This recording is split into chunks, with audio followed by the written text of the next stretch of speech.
Bonjour, dans cette séance, on va voir l'inégalité triangulaire pour les nombres complexes. Voilà l'énoncé. Alors, donc la première question ici, on considère deux nombres complexes Z1 et Z2. Et bien on doit démontrer que la norme, ou bien pardon, le module de Z1 plus Z2 est inférieur ou égal au module de Z1 plus le module de Z2 avec l'égalité si seulement si soit l'un des deux est nul ou bien il existe alpha strictement positif tel que Z1 égale à alpha Z2 ou bien autrement dit Z1 et Z2 ils sont positivement liés. Très bien. Et enfin, on va déduire ce qu'on appelle l'inégalité triangulaire renversée ou inversée. Donc, le module du module de Z1 moins le module de Z2 est inférieur, E égale à le module de Z1 moins Z2.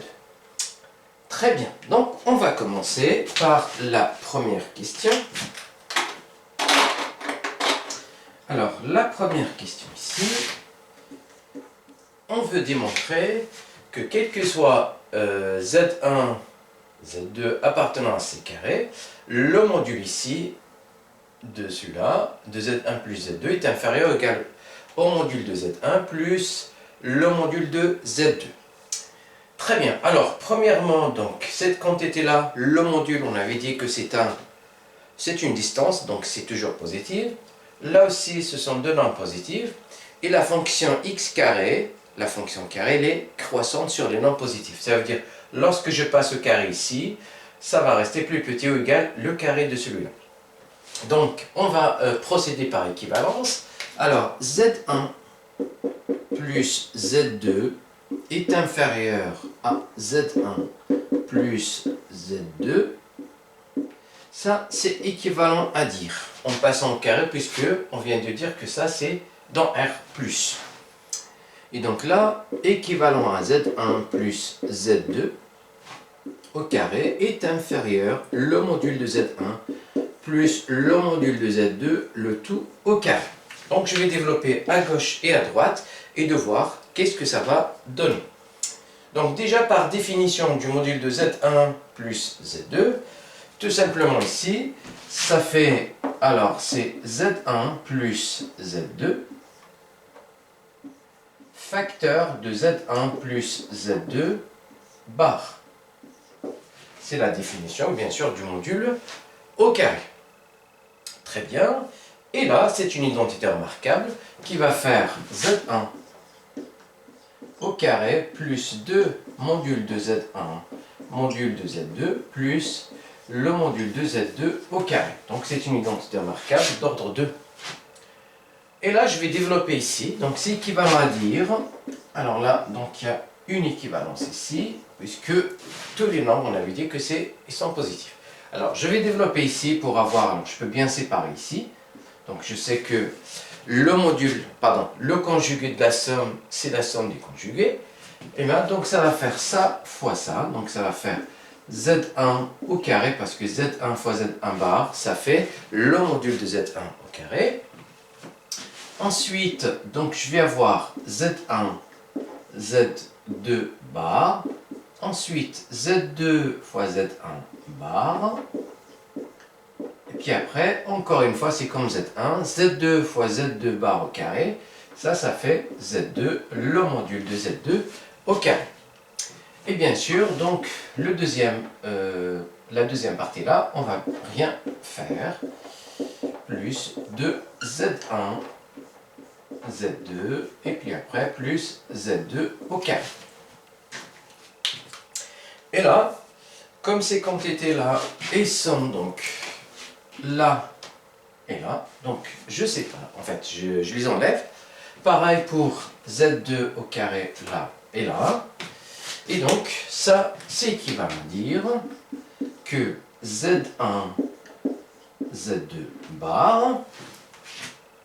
Et là, ça va faire donc Z2 plus Z1 bar, qui est inférieur ou égal à 2, le module de Z1, le module de Z2. Très bien. Donc à partir de cet instant-là, ben, je vois que ces nombres-là, ils sont conjugués. Ça va faire alors ici donc Z1, Z2 bar plus Z1, Z2 bar, le tout bar. Et ça, c'est inférieur ou égal à 2 le module de Z1, le module de Z2. Et là, je vais utiliser donc une propriété des nombres complexes qui est la suivante. C'est que Z, petit rappel ici, Z plus Z bar égale tout simplement ces deux réels de Z, pour n'importe quel Z. Et c'est ça ce que je vais utiliser ici. Donc là, ça va faire alors, donc ici, c'est équivalent à dire que 2 réels de Z1 plus Z2 bar est inférieur ou égal à 2 Z1, Z2. Très bien. Il y a aussi donc, alors là, donc déjà les deux, on peut les séparer, en fait on peut les enlever, pardon. Et donc il y a aussi un autre rappel, c'est que, rappel, quel que soit Z appartenant à C, eh bien j'ai donc le réel de Z, la partie réelle de Z, est inférieure ou égale la valeur absolue donc de la partie réelle de Z, et celle-là, c'est inférieur ou égal le module de Z. C'est ça ce que je vais utiliser ici. Donc, à partir de ça, on peut dire que là, quel que soit Z1, Z2, ça, c'est toujours plus petit que ça. Puisque là, je peux l'écrire de cette façon-là. Et encore une fois, même Z bar. Ça, c'est vrai, quel que soit Z1, Z2. Comme quel que soit Z1, Z2 appartenant à C, eh bien, j'ai le réel de Z1, Z2 bar est inférieur à Z1, Z2 bar. Le fait d'avoir ça, quel que soit Z1, Z2, ça veut dire que ça, c'est vrai, quel que soit Z1, Z2, qui veut dire ce qu'on a supposé ici est vrai, quel que soit Z1 et Z2. Donc, voilà, alors, donc, on en conclut que, quel que soit Z1, Z2 appartenant à C, on a bien sûr Z1 plus Z2 est inférieur à Z1 plus Z2. Très bien. Donc on va voir maintenant le cas d'égalité. Donc là, on vient de la démontrer. On va voir dans quel cas on a l'égalité. Alors, je vais effacer donc par là.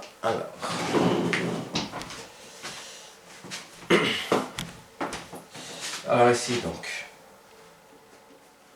on efface. On va voir le cas d'égalité.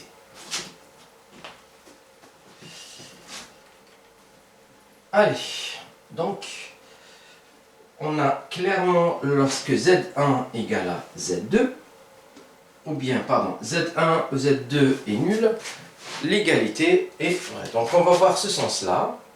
Donc, si Z1 égale à 0,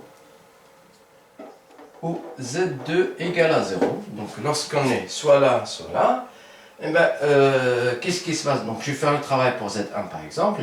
Eh bien, j'ai Z1 plus Z2 en module égale à Z1, puisque Z2, pardon, égale à Z2, puisque Z1, on a supposé qu'il est nul. Et donc ça aussi, ça fait en même temps Z1 plus Z2, puisque Z1 égale à 0. Donc on a bien l'égalité lorsque Z1 égale à 0. Et pareil, si Z2 égale à 0.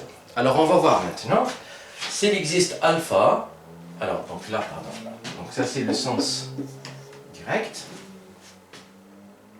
Alors maintenant, s'il existe alpha avec cette condition-là. Si il existe alpha positif tel que par exemple Z1 égale à alpha Z2. Alors regardez bien ce qui se passe.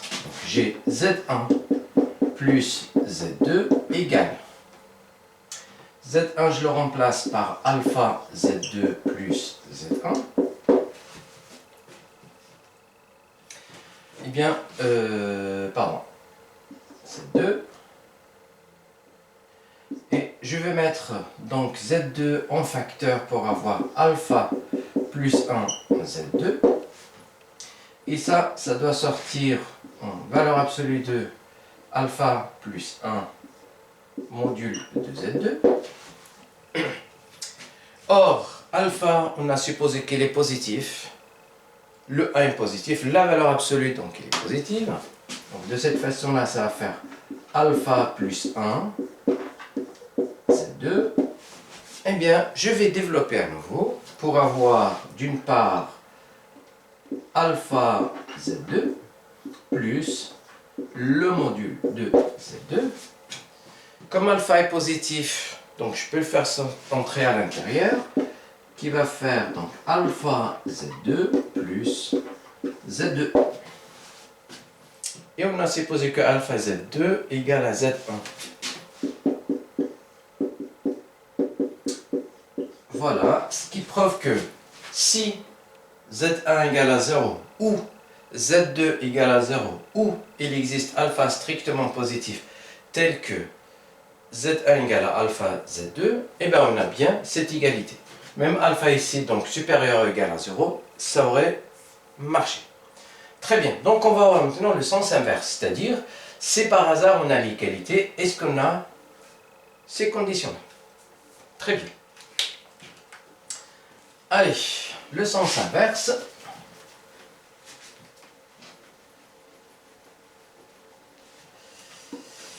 Très bien, donc le sens inverse, supposons que le module de Z1 plus Z2 égale le module de Z1 plus le module de Z2. Alors, je ne vais pas refaire le travail qu'on avait fait pour la première partie. Donc, je vais juste élever au carré ici et vous donner, donc, alors, je vais élever au carré ici pour avoir Z1 plus Z2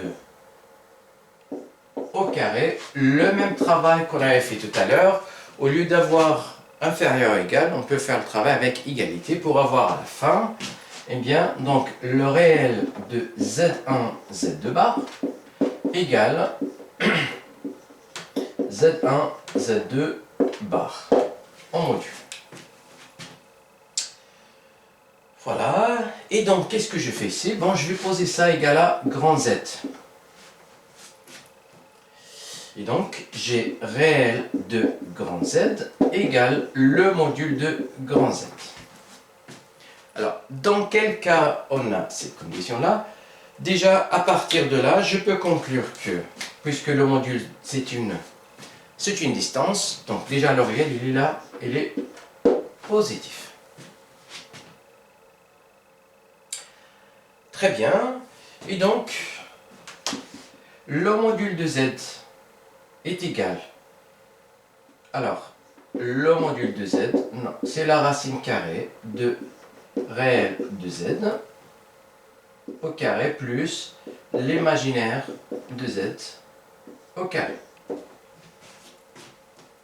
Quand je vais élever au carré ici, je vais avoir donc la racine carrée qui va partir ici, le carré ici, carré, carré, et comme le module de Z au carré, ça va faire le réel de Z au carré, qui veut dire que l'imaginaire de Z égale à 0. Donc ça permet de dire que l'imaginaire de Z au carré, donc égale à 0. Eh bien, qui veut dire que le nombre Z, donc ce Z-là, c'est exactement égal au réel de Z qui est positif. Donc c'est un nombre réel positif.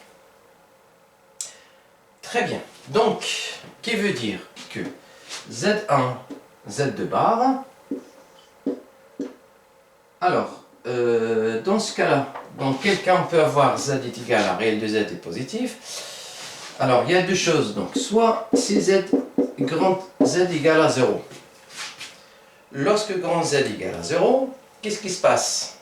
Donc, je dois avoir l'un des deux, puisque z, c'est z1, z2 bar, ben, ça implique que que z1 égale à 0 ou z2 bar ou bien z2 tout simplement égale à 0. Donc voilà les deux premiers cas. Donc ça peut être soit ça, ici, lorsque grand z égale à 0. Parce que je peux avoir ça, bien sûr, je peux avoir que z égale à 0. Alors ensuite, maintenant si z est différent de 0, c'est grand z est différent de 0, qu'est-ce qui se passe ici? Donc je vais avoir alors le réel de z qui est strictement positif. Puisque là, on avait dit que c'était supérieur ou égal à 0. Comme c'est différent de 0, donc c'est strictement supérieur à 0.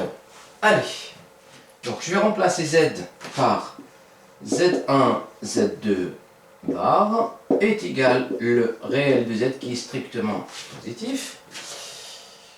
Et le fait qu'il est strictement positif, ça veut dire que ce produit-là n'est pas nul.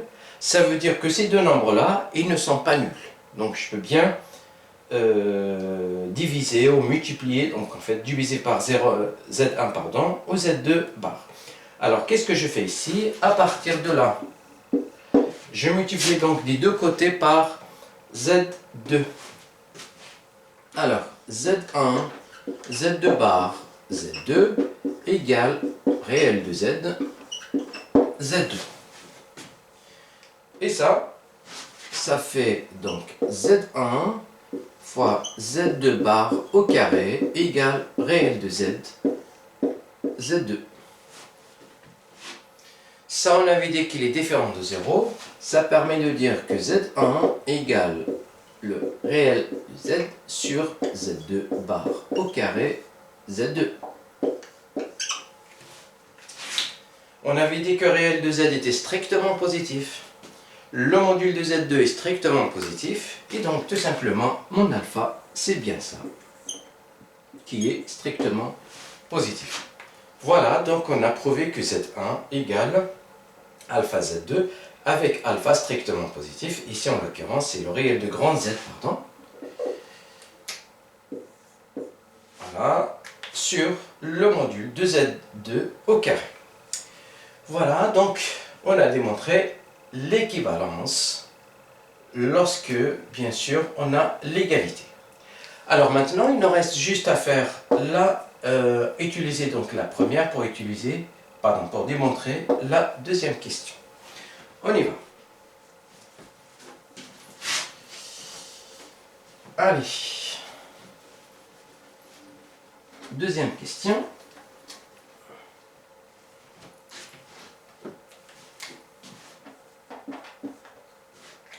Donc on veut démontrer que le module du module de Z1 moins le module de Z2 est inférieur ou égal le module de Z1 moins Z2. Allez, on commence. Donc je sais que Z1, je peux l'écrire sous la forme de Z1 moins Z2 plus Z2. Voilà. Et en utilisant l'inégalité triangulaire que l'on vient de voir ici, avec par exemple tout ça, c'est Z et là c'est Z', eh ben, ça permet de dire que ça c'est inférieur ou égal au module de Z, c'est-à-dire Z1 moins Z2 plus Z2 en module, bien sûr. Il suffit juste maintenant de faire passer ça de ce côté-là pour avoir Z1 moins Z2 est inférieur ou égal au module de Z1 moins Z2. Très bien, donc là la première partie est là.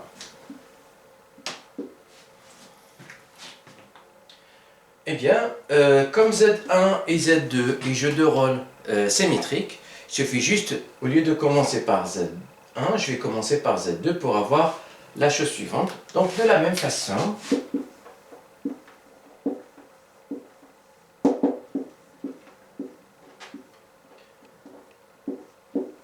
on obtient,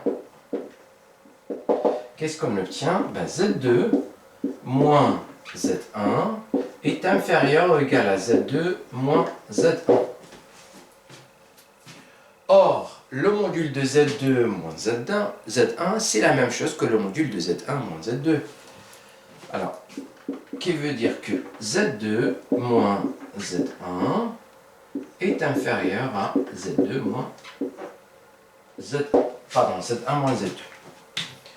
Alors, donc la valeur absolue. Donc maintenant, la valeur absolue de Z1 moins Z2. La valeur absolue donc d'un nombre est égale soit à ce nombre-là ou bien à son opposé. Il ne peut pas avoir donc d'autre chose. Donc, si la valeur absolue est égale à Z1 moins Z2, ben, c'est plus petit que ça. Donc là, ça fait deux choses. Donc ça fait soit Z1 moins Z2, ou bien moins Z1 moins Z2.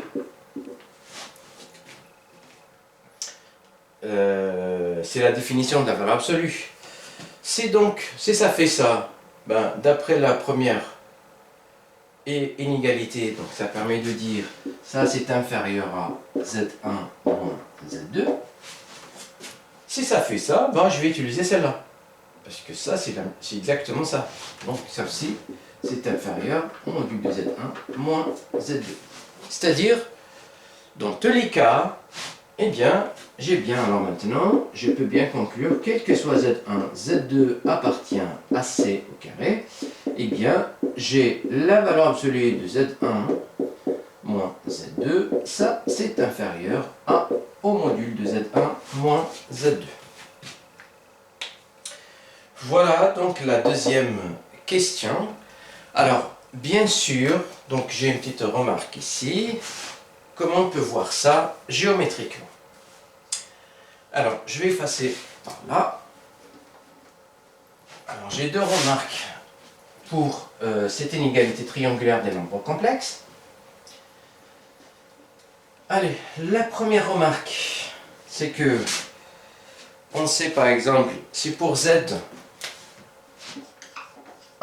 je vais lui donner donc, je vais considérer M son image dans le plan complexe. Et pour, alors, je vais prendre M1 par exemple. Et pour Z2, je vais prendre M2. Et on va voir qu'est-ce que ça veut dire l'inégalité triangulaire que l'on connaît normalement depuis le collège. Alors voilà. Donc, si je suppose que M, elle est là, bien M1, et M2, par exemple, elle est là. Ou bien, alors, je vais écrire un peu plus ici, M2. Eh bien, donc, ça, alors je suppose que là, c'est O, et là, c'est U, et là, c'est V. Donc, Z1 plus Z2, c'est tout simplement, ça va être donc, alors, c'est OM1 plus OM2, en termes de vecteurs. Et donc, ça va faire, alors, donc ici, c'est OM1 plus OM2 qui est d'affixe Z1 plus Z2. Donc là, c'est OM1 plus OM2. Et qui va correspondre, bien sûr, donc OM1 plus OM2, elle est d'affixe Z1 plus Z2. Et la norme de OM1 plus OM2, c'est tout simplement, c'est le module de Z1 plus Z2. Donc, j'ai ça, c'est OM1 plus OM2. Cette distance-là, c'est exactement c'est Z1 plus Z2.